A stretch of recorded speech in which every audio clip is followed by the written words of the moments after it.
Adelantar ya cómo van esas negociaciones de los presupuestos en el Ayuntamiento de Madrid.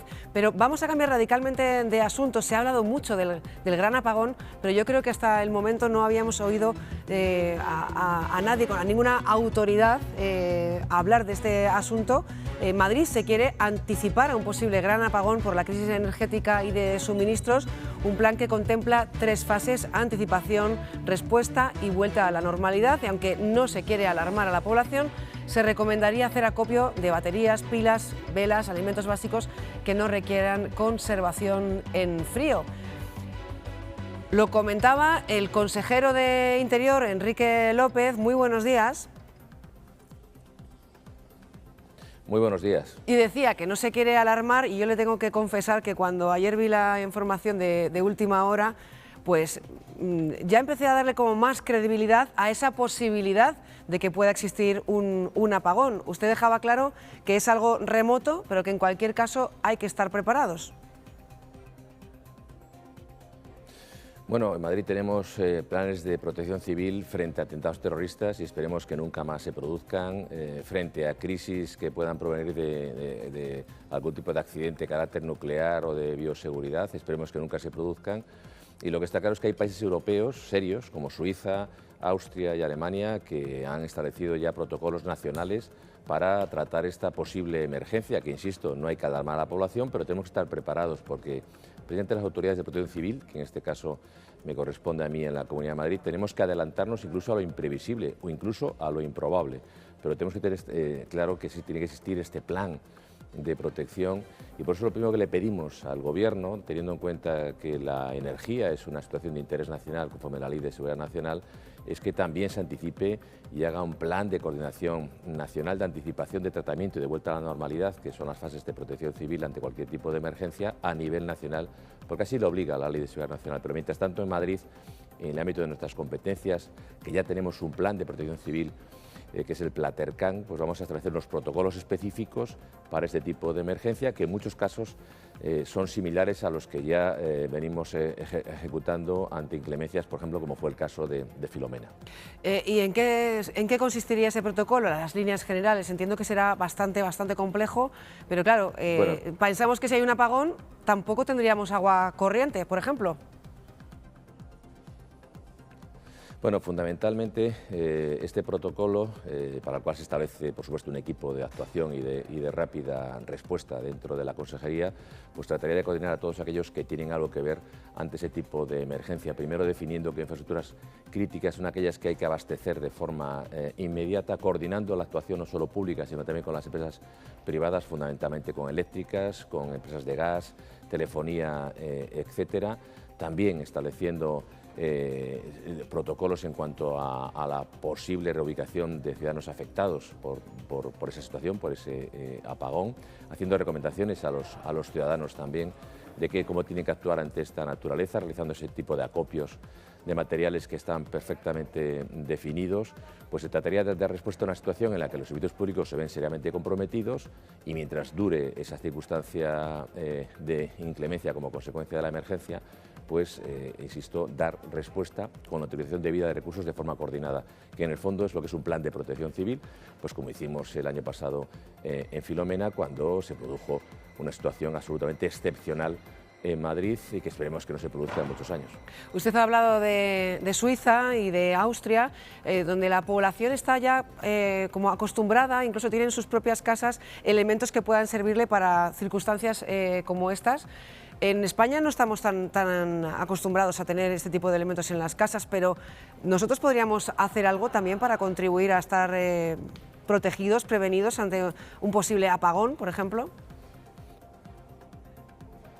Pues sí, yo creo que, insisto, no cayendo en alarmismos absolutamente innecesarios, porque hoy por hoy es improbable que esto se produzca, pero evidentemente podría llegar a producirse una situación, por ejemplo, de que cese el suministro de gas en España y evidentemente a la población lo que habría que pedirle primero es que tenga ese acopio de material de suficiencia energética, como son pilas, material que pueda producir energía sin tener que engancharse a la red que podía verse seriamente comprometida, acopio de alimentos no perecederos, Bueno, en definitiva, sentido común. Esto es lo que realmente pues, se le pediría a la población, y luego estar sometida siempre a los consejos y recomendaciones que a través de los medios de comunicación que pudieran subsistir en un momento de esta naturaleza hicieran y que hiciéramos las autoridades públicas.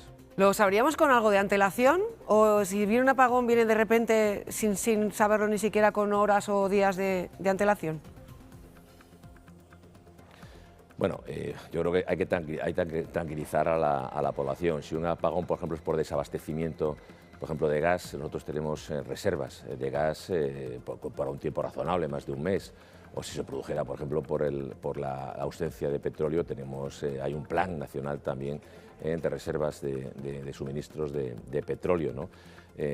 Un apagón podría producirse como consecuencia de un problema técnico, pero un problema técnico se resolvería en un tiempo inmediato. Si fuera por desabastecimiento energético, no se produciría de un día para otro, nos daría tiempo a estar preparados, pero en cualquier caso lo que se requiere es que esos protocolos estén definidos para que la coordinación sea la necesaria, para que el tiempo que dure podamos proteger, que es de lo que se trata, la vida de las personas, su integridad física y su seguridad.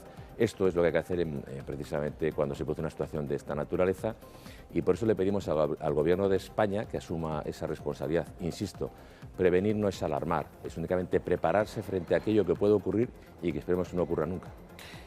Consejero, veo que está usted en la Asamblea, que va a empezar el Pleno ya dentro de muy poquito, y solamente le quiero hacer una última pregunta que no tiene nada que ver con el apagón, pero tiene que ver con Canet, porque va a haber una declaración institucional, entiendo, sobre el acoso a este niño y su familia por querer estudiar un 25% en catalán.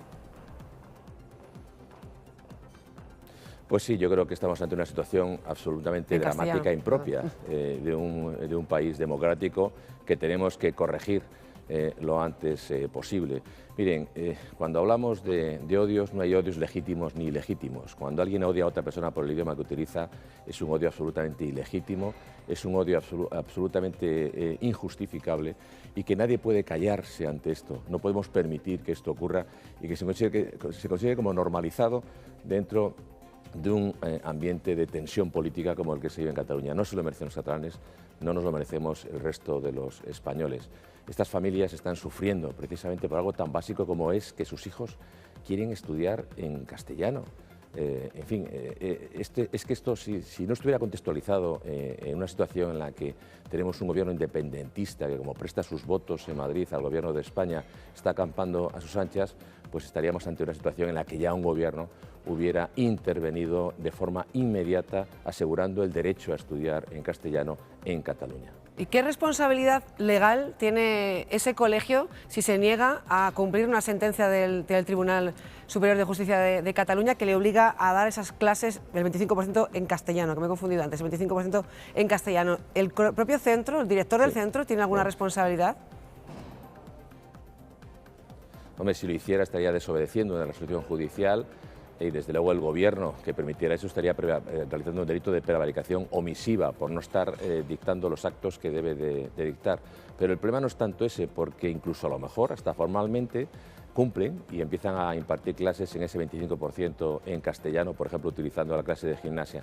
No, el problema no es ese, el problema es que es una sociedad que la utiliza, una parte de esa sociedad, fundamentalmente el independentismo radical, para criminalizar, para hostigar a estas familias que quieren que sus hijos estudien en castellano. Están viviendo un auténtico infierno como consecuencia de esa sociedad que nos recuerda tanto a aquellos cristales rotos de la Alemania nazi, porque no permitían que alguien pudiera, por ejemplo, ser judío. Esto es algo que es absolutamente incalificable, inadmisible en un mundo al que realmente aspiramos, que ha de ser un mundo cada vez más justo y que defienda la igualdad y la libertad. Y esto hoy en Cataluña está seriamente comprometido. Enrique López, consejero de Justicia e Interior y de la Comunidad de Madrid, gracias por atender la llamada de Buenos Días Madrid. Muchas gracias a ustedes y muy buenos días. Muy buenos días.